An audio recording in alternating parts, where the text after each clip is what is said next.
السلام علیکم ناظرین، انفوٹینمنٹ فنڈا میں خوش آمدید۔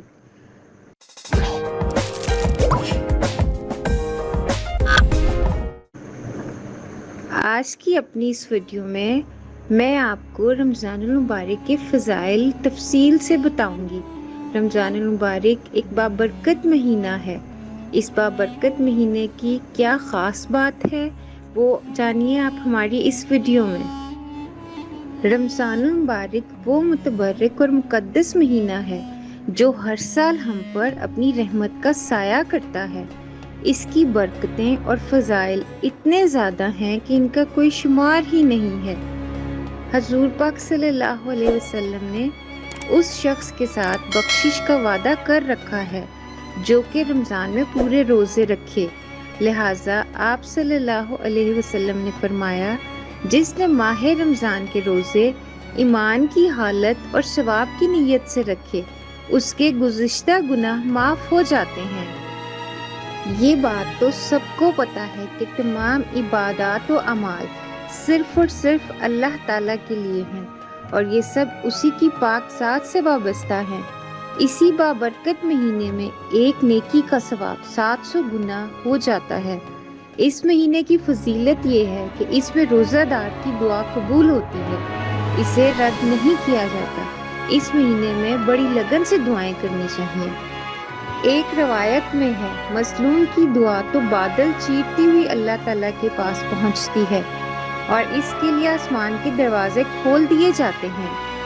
اللہ تعالیٰ روزہ دار کے جواب میں فرماتے ہیں، مجھے میری عزت کی قسم، میں تیری ہر حال میں مدد کروں گا، خواہ اس میں کچھ وقت لگے۔ روزہ اسلام کا ایک اہم رکن ہے جس کے بارے میں اللہ تعالیٰ فرماتے ہیں، اے ایمان والو، تم پر روزے فرض کیے گئے جیسا کہ تم سے پہلی امتوں پر فرض کیے گئے تاکہ تم پرہیزگار بنو۔ الحمدللہ، رمضان المبارک ہماری زندگیوں میں ایک مرتبہ پھر سایہ فگن ہو رہا ہے۔ حضرت صلی اللہ علیہ وسلم کا فرمان ہے کہ ہوشیار وہ آدمی ہے جو اپنے نفس کو قابو میں رکھے اور آخرت کی نجات اور کامیابی کے لیے ایسے اعمال کرے تاکہ آخرت میں اس کا رب اس سے راضی ہو۔ اللہ تعالیٰ کا فرمان ہے کہ رمضان میں تمام شیاطین قید کر دیے جاتے ہیں، لیکن سوچنے کا سوال تو ناظرین یہ ہے کہ پھر بھی گناہ کا کام جاری رہتا ہے، لوگ گناہ پر گناہ کیے جاتے ہیں، تو آخر اس کی کیا وجہ ہے؟ تو میرے دوستو، اللہ تعالیٰ تو اپنی بات کا سچا ہے۔ بے شک اس مہینے میں تمام شیاطین قید کر دیے جاتے ہیں، لیکن ہمارا نفس جو سارا سال گناہوں میں مبتلا رہتا ہے، وہ گناہوں کا اتنا عادی ہو چکا ہوتا ہے کہ شیطان قید ہونے کے باوجود بھی وہ گناہ کرنے پر مجبور ہوتا ہے، اس کو گناہ کرنے میں لذت اور سکون ملتا ہے، جس کی وجہ سے گناہ کا کام بھی جاری رہتا ہے۔ رمضان مبارک ہر سال بعد ایک تربیتی پروگرام کی صورت میں ہمیں اپنے معاملات، رویوں، تعلقات، احتساب کا موقع فراہم کرتا ہے۔ پورے معاشرے کے ٹھیک ہونے سے پہلے اس امر کی ضرورت ہے کہ معاشرے کا ہر فرد اپنی آپ کی اصلاح کے لیے فکر مند ہو، اپنی خامیوں کی ایک فہرست بنائے اور ایک ایک کر کے ان سے بچنے کا اہتمام کرے۔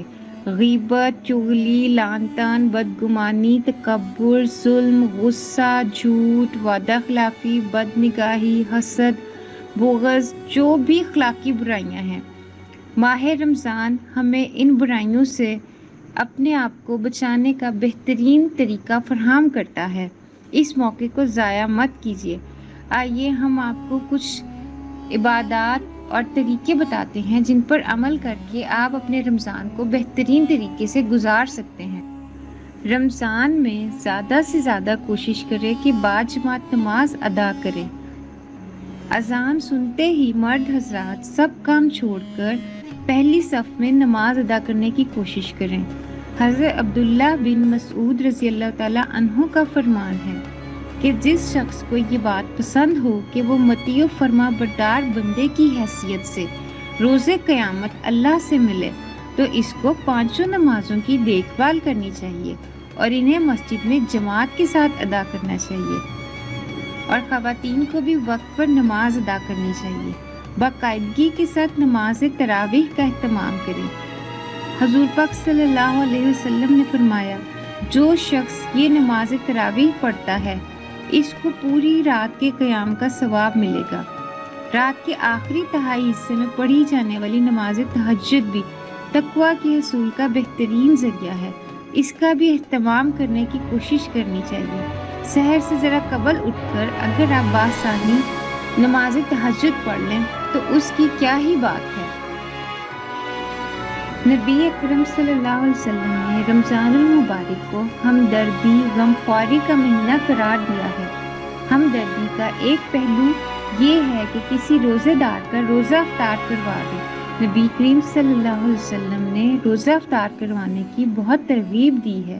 نبی اکرم صلی اللہ علیہ وآلہ وسلم کا فرمان ہے، جو شخص کسی روزے دار کا روزہ افطار کرائے تو اس کے لیے گناہوں سے مغفرت اور دوزخ کی آگ سے رہائی ہے۔ اس کو اتنا ہی ثواب ملے گا جتنا روزے دار کو، اور اس سے روزے دار کے ثواب میں کوئی کمی نہیں آئے گی۔ تو اہل ایمان کو انفرادی اور اجتماعی سطح پر افطاری کا اہتمام کرنا چاہیے۔ غربا اور مساکین کو افطار پارٹیوں میں ضرور دعوت دیں۔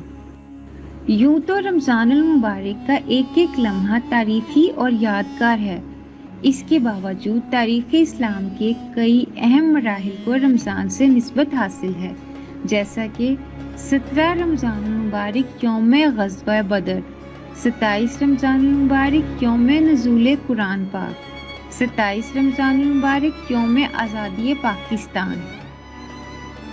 اعتکاف بھی رمضان کی ایک اہم ترین عبادت ہے جو صرف رمضان المبارک کے مہینے میں ہی کی جاتی ہے۔ حضرت عائشہ رضی اللہ تعالی عنہا فرماتی ہیں کہ جب رمضان کا آخری عشرہ آتا ہے تو آپ صلی اللہ علیہ وسلم اپنی کمر کس لیتے، راتوں کو جاگتے، اپنے گھر والوں کو جگاتے اور اتنی محنت کرتے جتنی کسی اور عشرے میں نہ کرتے تھے۔ رمضان المبارک کے آخری عشرے میں اعتکاف میں بیٹھنا حضور پاک صلی اللہ علیہ وسلم کا معمول تھا۔ ایک سال باوجود ناغہ ہوا تو آپ صلی اللہ علیہ وسلم نے اگلے سال 20 دن اعتکاف کیا۔ رمضان المبارک مومن کی تیاری کا مہینہ ہے تاکہ بقیہ 11 مہینے شیطانی قوتوں سے لڑنے کی قوت فراہم ہو جائے۔ اعتکاف اس تیاری کا اہم جزو ہے۔ رمضان کی بے شمار فضیلتوں میں ایک فضیلت شب قدر کا اس مبارک مہینے میں آنا ہے۔ قرآن مجید کے فرمان کے مطابق شب قدر 1000 مہینوں سے افضل ہے۔ امام بخاری رحمۃ اللہ علیہ نے حضرت ابو ہریرہ رضی اللہ تعالی عنہ کی روایت بیان کی کہ رسول پاک صلی اللہ علیہ وآلہ وسلم نے فرمایا، جس شخص نے شب قدر میں ایمان اور خود احتسابی کی حالت میں قیام کیا تو اللہ رب العالمین نے اس کے پچھلے تمام گناہ معاف فرما دیے۔ آخری عشرے کی 5 طاق راتوں 21، 23، 25، 27 اور 29 کو اعتکاف اور شب بیداری کے لیے مختص کر دیں اور مقامی جماعتوں کے لیے طے کر دیں۔ حضرت عائشہ سے روایت ہے کہ رسول اللہ صلی اللہ علیہ وآلہ وسلم نے فرمایا، شب قدر کو تلاش کرو رمضان کے آخری عشرے کی طاق راتوں میں۔ آپ صلی اللہ علیہ وآلہ وسلم سے پوچھا گیا کہ اگر مجھے پتہ چل جائے کہ فلاں رات شب قدر ہے تو اس میں مجھے کیا کرنا چاہیے؟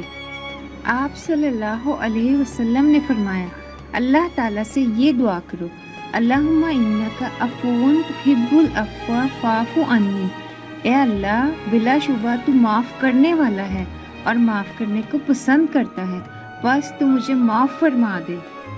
جیسا کہ ہم سب مسلمان جانتے ہیں کہ صدقہ بڑی باتوں میں شمار ہوتا ہے، تو رمضان کے مہینے میں صدقہ کرنا سب سے افضل والا عمل ہے۔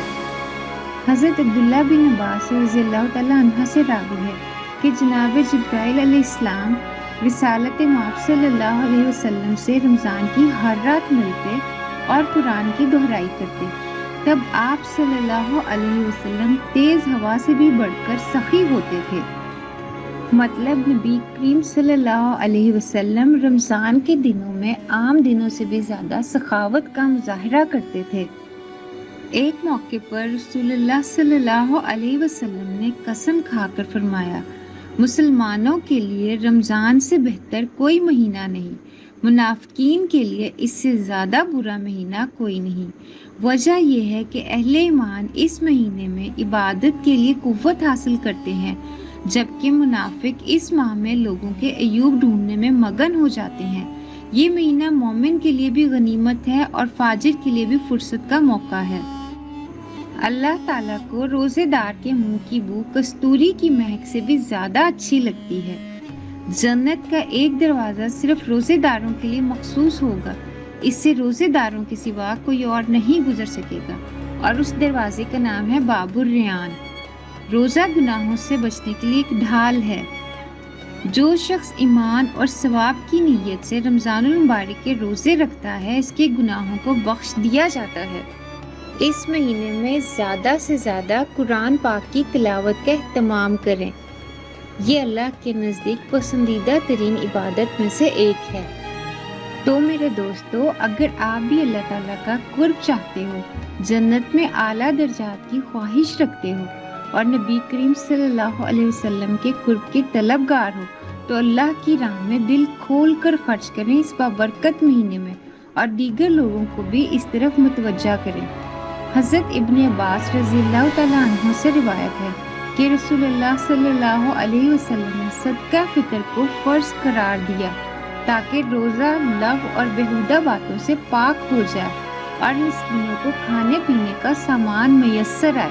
صدقہ فطر عید کی آمد سے پہلے ہی ادا کرنے کی کوشش کریں تاکہ غربا و مساکین بھی عید کی خوشیوں سے لطف اندوز ہو سکیں۔ تو دوستو، دنیا آخرت کی کھیتی ہے۔ آخرت کی تیاری کے لیے اللہ تعالیٰ نے ہمیں جو مہلت دے رکھی ہے اس کا نام زندگی ہے۔ یہ مہلت کسی بھی وقت ختم ہو سکتی ہے۔ رمضان المبارک تیاری کا بہترین موقع ہے۔ نہ جانے اگلے برس ہمیں یہ سعادت اور موقع مل سکے یا نہیں، تو اس سے فائدہ اٹھائیے۔ اللہ کی رحمت حاصل کرنے، اپنے گناہ معاف کروانے اور جہنم سے آزادی کا پروانہ حاصل کرنے کے لیے اس کے ایک ایک لمحے کو قیمتی بنائیں اور ضائع ہونے سے بچائیں۔ اور دعا ہے کہ اللہ تعالیٰ اس دفعہ رمضان المبارک سے بھرپور استفادہ کرنے کی توفیق عطا فرمائے اور ہمیں دنیا اور آخرت کی کامیابیوں سے نوازے۔ آمین۔